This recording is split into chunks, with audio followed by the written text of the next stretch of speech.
Ama naming makapangyarihan sa lahat, sinasamba po kita sa lahat ng oras. Maraming salamat po sa isang buong araw na nagdaan na puno ng biyaya, pag-ibig at kaligayahan.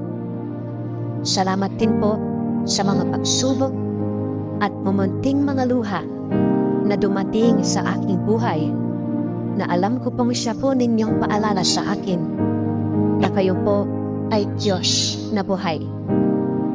Maraming salamat po sa pagbabantay sa akin at sa aking pamilya at mga kaibigan sa loob ng maghapong ito, at sa paggabay sa amin sa mga pagsubok na aming nakasalamuha.